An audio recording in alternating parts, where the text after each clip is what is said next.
Hello, and welcome back to Trying to Figure It Out. This week we are here with Julie McFadden, also known as Hospice Nurse Julie. I'm so excited to have Julie here this week. Welcome to Trying to Figure It Out. Thank you so much. I can't wait. We are going to be talking about death and fear of dying and just have an honest conversation with Julie about the things she's learned in her career and some advice and guidance she can give to us to really help us navigate this world that has a lot of unanswered questions, but also a lot of beauty to it.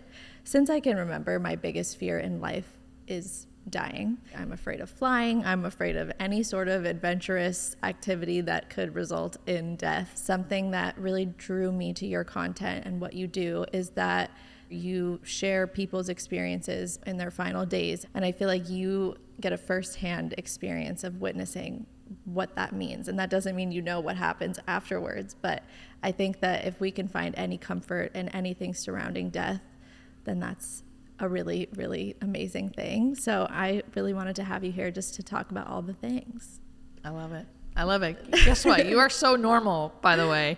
I always say that my book is called Nothing to Fear, but my original push was Normal to Fear. That doesn't sound as catchy, hence why I didn't win the title game. But it's so normal. It's so normal to fear death. And my whole point of even establishing my channel, Hospice Nurse Julie, was to help people understand that. And the thing that I saw the most with my patients is that the ones that were willing to say the truth of how they felt seemed to live better and die better. Well, I mean, it's pretty amazing to say that you started making content to help people, and now you are a New York Times bestselling author. That's literally amazing. I want to just kind of start with the basics. Can you explain to my audience what hospice care is and what it means? So hospice is about living, and I mean that with my whole chest. I know everyone thinks hospice is about dying, and people do die and that's the whole point of hospice, to die peacefully at home if that's where you want to die. So, but it's mostly about living. The whole point of it is to help you live out the rest of your life. If you go on hospice, that means you're not going to be doing anything more. You're not going to be getting more chemo. You're not going to be getting more radiation. You're not going to get PET scans, see how you're doing. So you can't come on to hospice and still receive your cancer treatments. Now, you're not like chained to your home either. So you can always come off hospice. The whole point of hospice is to benefit you. Truly, is to benefit you. So you can go on to hospice. They help manage your symptoms, and they help you live out the rest of your life. Because I've been a nurse for 16 years, and I've seen the lack of conversations we have around death and dying and how much that causes suffering, is why I'm like on this hill, and I will die on it, about changing the way we look at death and dying. This idea of like, I'm going to keep fighting we need to reframe that. We need to reframe this idea of hope. To me, death is not the worst possible outcome. Suffering is far worse. And people who do not acknowledge that they are going to die from this disease that they have, and which doesn't happen to everybody, but there are specific diseases that, like, no matter what you do, you're gonna die. And that might sound harsh, but I think that's where we need to go with it, because you need to be honest, and they need to understand the progression of this disease. Because I feel like there are certain diseases that I could say, you are going to die in 6 months. I know you don't want to hear that, but like, I have seen this as a nurse for 16 years, this disease. I see the progression of it. I know what it looks like. I know how you look right now. And I can tell you, you're going to die, and you're going to die in 6 months. And I think people need to hear that. Yeah. Because with that knowledge, how do you want to live? Death is inevitable. Yeah. That's period. We cannot keep fighting it sometimes. And it makes me so sad to see people who can't see that, because then they don't live out the rest of their life. They suffer out the rest of their life. And 9 times out of 10, they have a worse quality of life, and they die sooner because they're doing things to their body that's making them die sooner.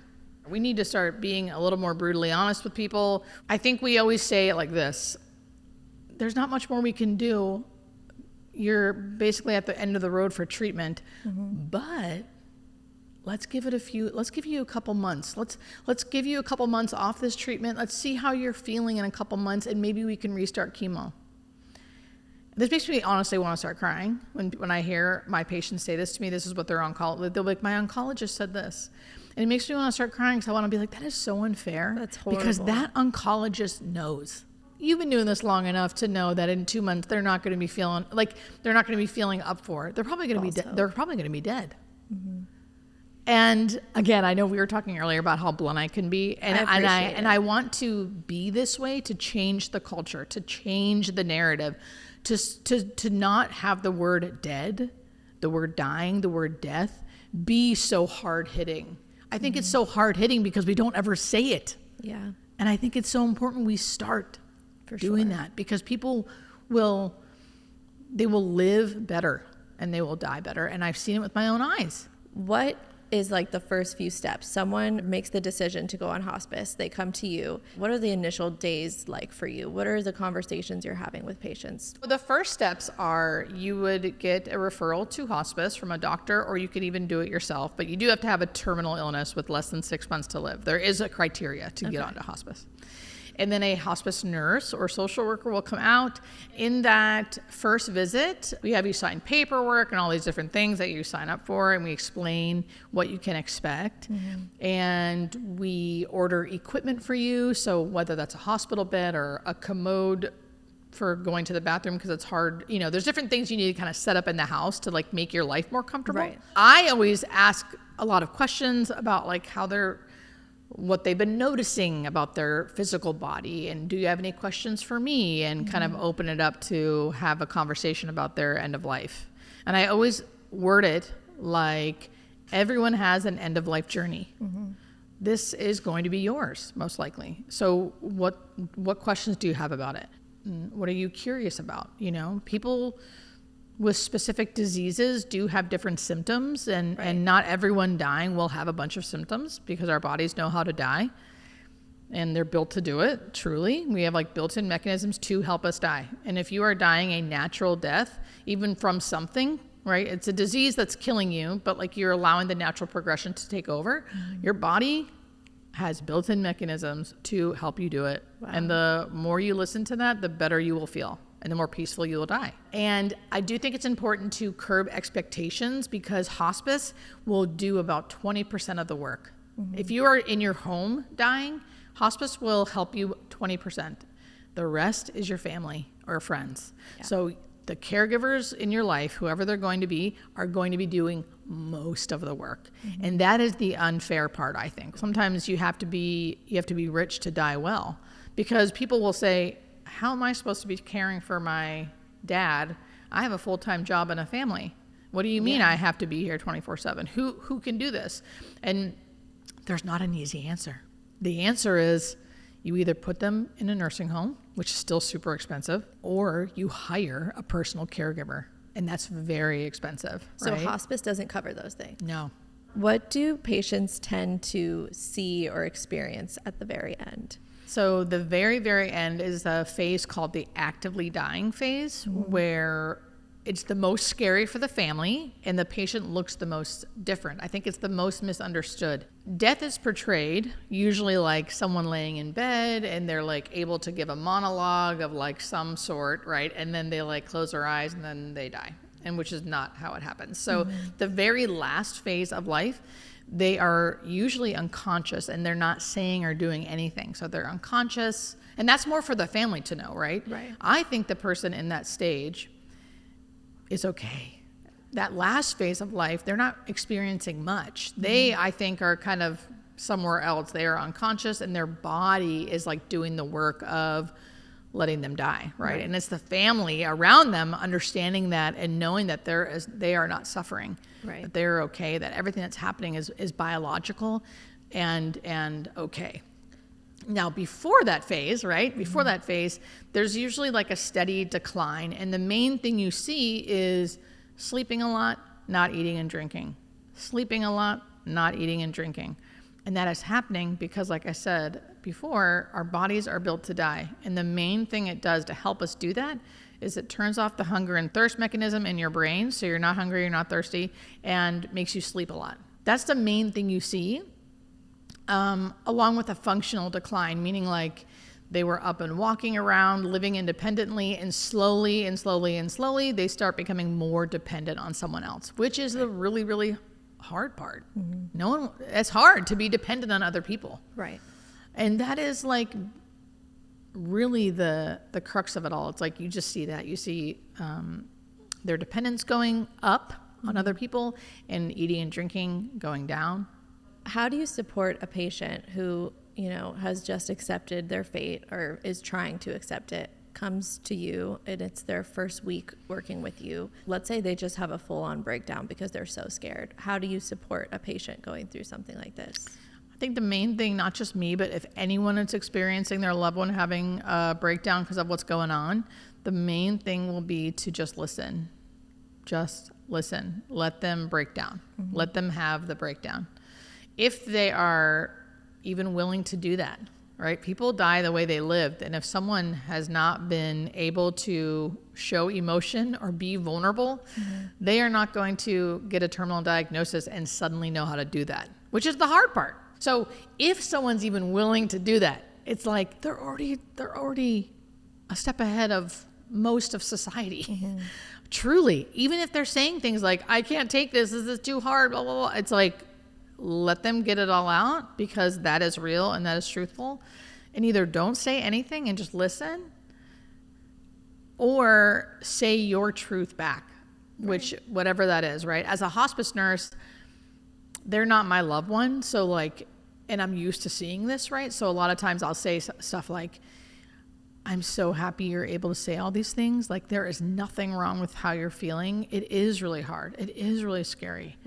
If there's, and if there's anything I can tell you is that the fact that you're even willing to say that, you're going to be fine. Yeah. This is going to be okay. And a lot of times I've already kind of given them my spiel of like how the body is built to die and how we're going to be able to help them. So they understand all that, which is really great. Cause I think that does give them some relief. And if you're not a nurse, I would just listen. And if it's your loved one and it hurts you, it makes you sad too, I would say the truth back. I'm super sad too. This is so awful. Yeah. I'm so angry. And usually that breeds connection, and connection always feels good. Let's just say I come to you and I'm just scared out of my mind. Like, I'm just terrified. So I'm sobbing to you and I'm like, I'm scared. I don't want to die. I don't know what's going to happen, whatever. What would your initial response to me be in a conversation like that? That has happened to me. And I would probably say like, girl, congratulations. Like, congratulations for being even willing to say this to me. The fact that you are willing to say this, the fact that you're willing to open up and cry and feel how you're feeling is so beyond what most people do. And it's normal to be afraid. Yeah. This is the greatest unknown. And there are some things we do know, right? So physically as a hospice nurse, and I've seen people die day in and day out, I can tell you what your body's going to do, what you can expect with your specific disease. So there are things I can tell you and prepare you for. So you don't have to worry about those things, right? And as far as the existential stuff, it's like we have a social worker, we have a chaplain, we have volunteer, you have me, you have your loved ones. This is your time to seek. This is your time to explore that, because you're not crazy for feeling scared about this. Do you see things change in patients who are afraid as time goes on, as they get closer and closer and closer? What do you see happening to people 100%. who are afraid? I see them change. I've never seen anyone on their quote unquote deathbed like crying or screaming from fear. Ever. Never once. Ever. That brings me peace. Yes. Never. You know why I think? Because we are built to die and our body prepares us. Like, I think that's why. By the end of it, your body is being like, I got you, girl. I recently saw a TikTok of yours where you talked about a shared death experience. Can you tell me a little bit about what that means and what that experience was for you? I had a shared death experience with a patient of mine where I feel like he showed me what it was like to die. And he, all the way up into his death, wouldn't say he was afraid, but until he couldn't talk anymore because he was unconscious, he would say stuff like, I wonder what it's going to be like. And wow, I'm really curious. I don't even know what I believe. I don't know if there's anything after this, right? Yeah. And of course, I just let him talk. And I don't really share my beliefs because I don't think it's my place. But then I feel like he showed me. And his his experience, what he showed me was like literally him being like surprised and so happy about what he was experiencing. To give like context to this, right? This man was dying. He was actively dying. We had a long relationship. I was his hospice nurse for like 9 months. And when he was actively dying, which means fully unconscious, changes in breathing, was going to die like any day now, right? He had a continuous care nurse, which is a nurse that was going to be by his side 24 hours a day. I was the nurse just sort of popping in and out, saying like, how's he doing today? Good? Okay. The last time I saw him, I could tell this guy is going to die today. I could tell, right? And I loved him and I would miss him, but like I was happy he was on his journey. And I just told the continuous care nurse, like, you know, text me when he dies. I said my goodbyes to him in my head. And when I went into my car, that is when this shared death experience happened. This was something, quote unquote, like supernatural that happened to me. And it's never happened before. I was in my car and all of a sudden I heard his voice in my head. And he was just saying the same things over and over again. Oh my gosh, Julie, if I only would have known. If I only would have known. Those are really the only words he actually said. Yeah. What he mostly did was give me feelings. Yeah. Right? So this feeling of complete overwhelm, like so beautiful and so free and so like joyful, almost giddy. And so much so that I was like weeping in my car. Like, wow. I was so overwhelmed by these feelings that are unworldly. That's the voice in my head that I always hear. His voice going, oh my gosh, Julie. Oh my gosh. If I only would have known. Yeah. If I only would have known how great this is, I wouldn't have been so scared. I wouldn't have been so worried. Did it last 30 seconds? I don't actually know. Because all of a sudden, boom, it was like done.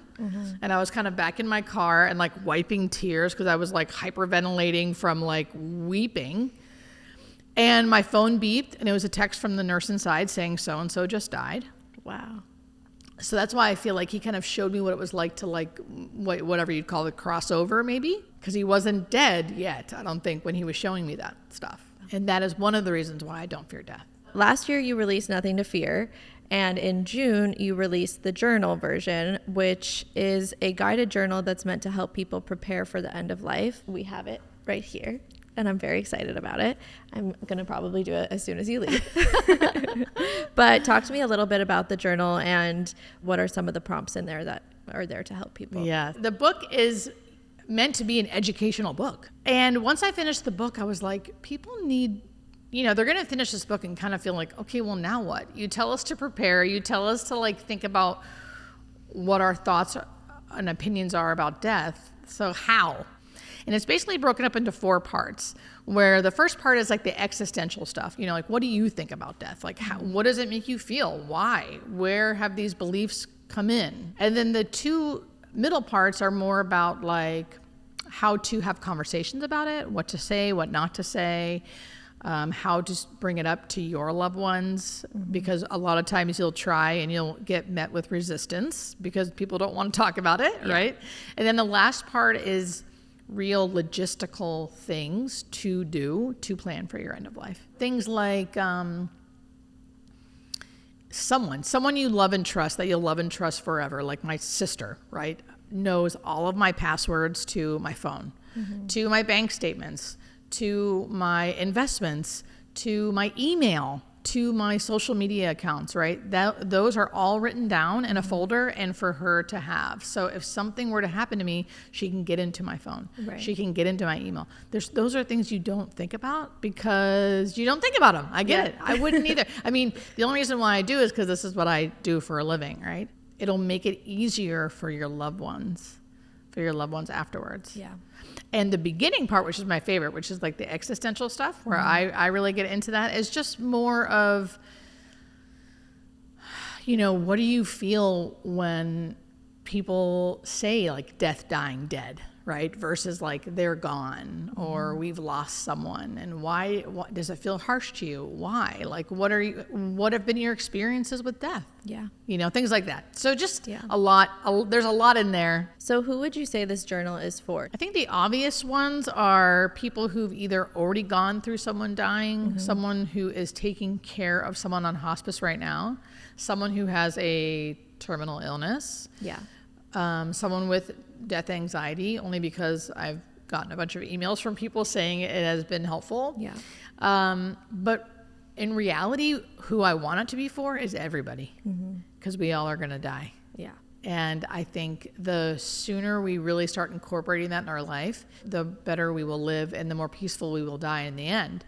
And I contemplate my own mortality on a daily basis, not in a morbid way, not in a sad way, in a beautiful way that truly helps me live in today. I try to live in the day 24 hours at a time, and understanding that that's not always going to be how I exist helps me appreciate how my coffee tastes, appreciate like hearing birds, appreciating my like warm bed.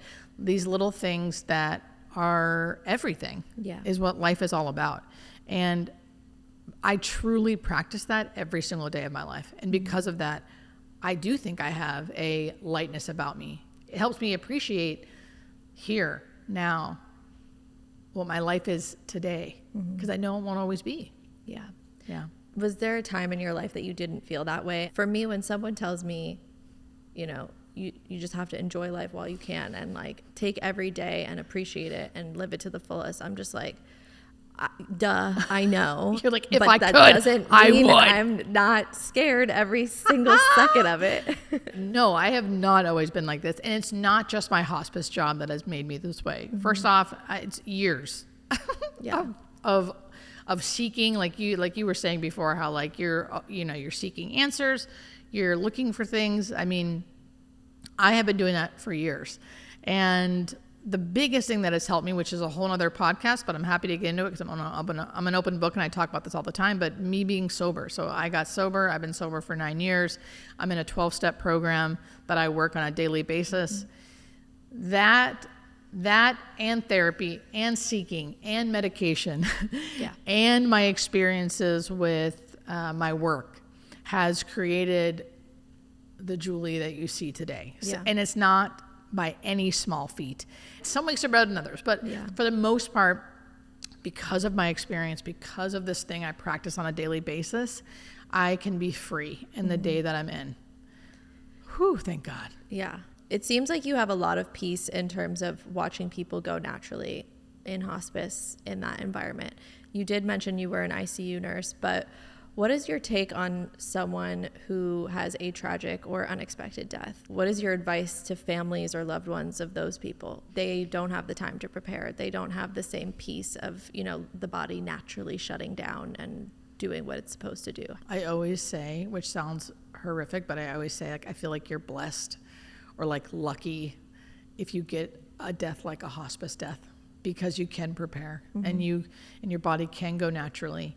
And I've seen it the other way. When I was young, my best friend died at 17. I had a boyfriend die years later. Losing someone young and tragic, it's like a pain. It's just so horrific. Yeah. So horrific.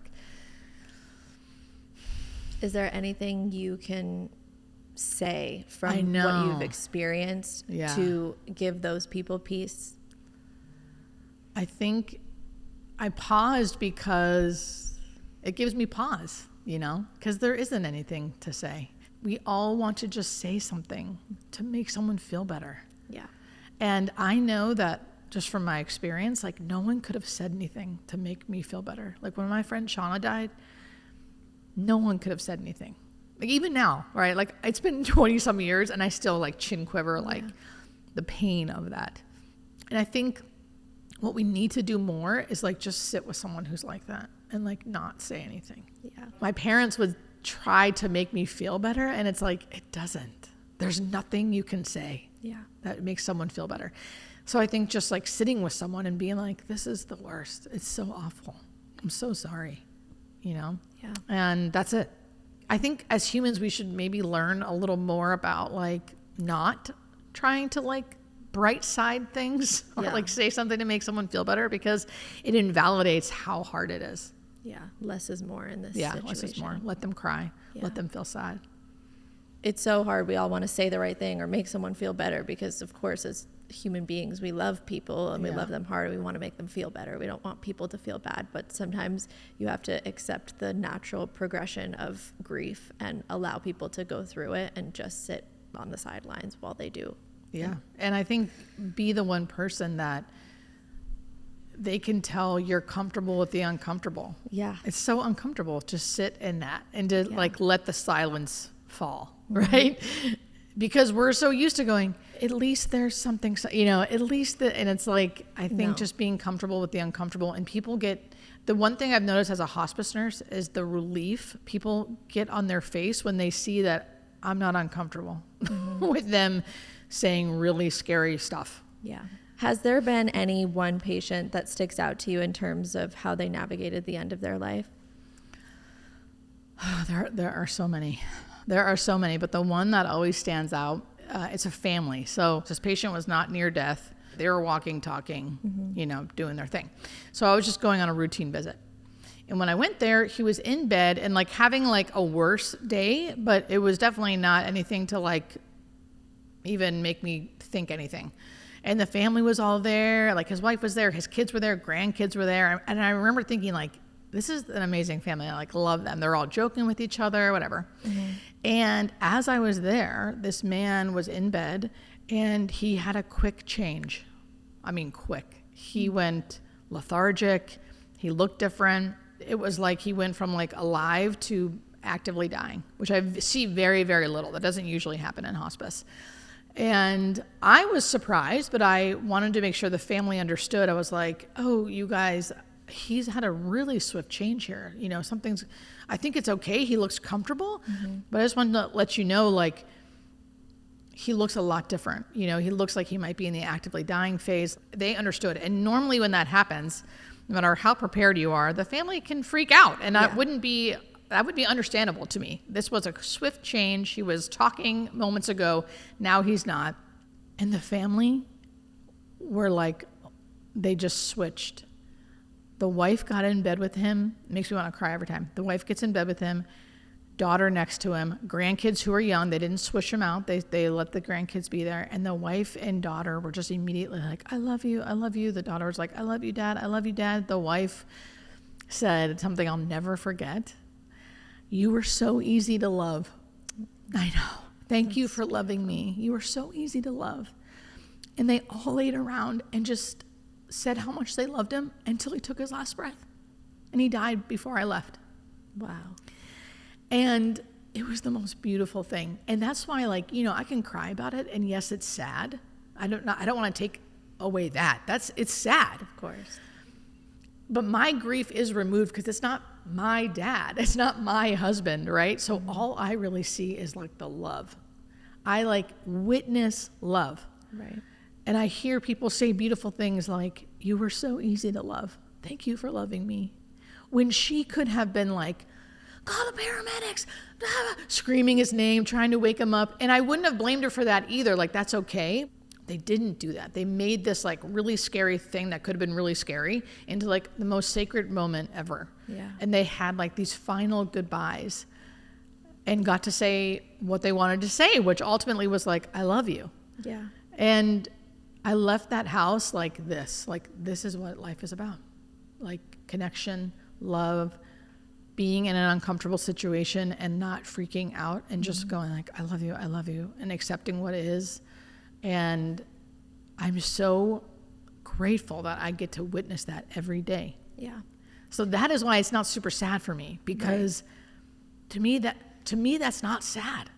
I mean, there's sadness, but it's not there's worse outcomes, right? This man could have been in the ICU. He could have been given CPR, intubated. Everyone's screaming. That is sad. That is traumatic. That is hard to watch. This is one of my greatest gifts, a story I will never forget. I want to be that. I want to be that way. I want to love someone like that. Yeah. You've talked a little bit about how you live every day to the fullest and enjoy the taste of your coffee and, the sunlight and all those things. But how does working in hospice shape how you live your life in terms of actual health and wellness? What are things that are just okay, I don't eat that, or I don't include those things in my regimen? Physically, I don't drink or smoke or do any drugs. I eat pretty well, but I will say like occasional Diet Coke, occasional Big Mac, like I can't help myself. I keep up on my blood work every year, mammograms, like I'm really good at preventative health. I think it's really, really important. I'm not great about exercise, and that's a big thing. Me either. Exercise and like weightlifting and things like just like strength training is so important for people, specifically if they're elderly, can like really, it's like a game changer. What advice do you have for anybody listening who is trying to figure out how to live life to the fullest, but still has those fears in the back of their mind? I think education is key. If it's about like how to live life to the fullest, I think everyone has their own journey for that. So it's going to look different for everybody. Also, reading your book is a good place to start. Oh, that's right. Yeah, that's right. I have a book. And getting the journal. So and the journal would be great. Everyone listening, Julie's book, Nothing to Fear, is a New York Times bestseller, which is incredible. Again, congratulations. Definitely get the book and also get the journal, which is a really great way to actually write down your thoughts and cope and just have like a paper trail of the things you're feeling. And maybe you'll write something down in this book today or tomorrow, and in 6 months you'll feel completely different. And that's what I'm hoping happens to me. Seriously, thank you so much for coming. I can't even tell you how much I enjoyed this conversation, how much peace it's brought me, and how much I hope it brings peace to anybody listening who has these fears. And I know that there's a lot of people out there who have them. So thank you so much for joining us on trying to figure it out. Thank you.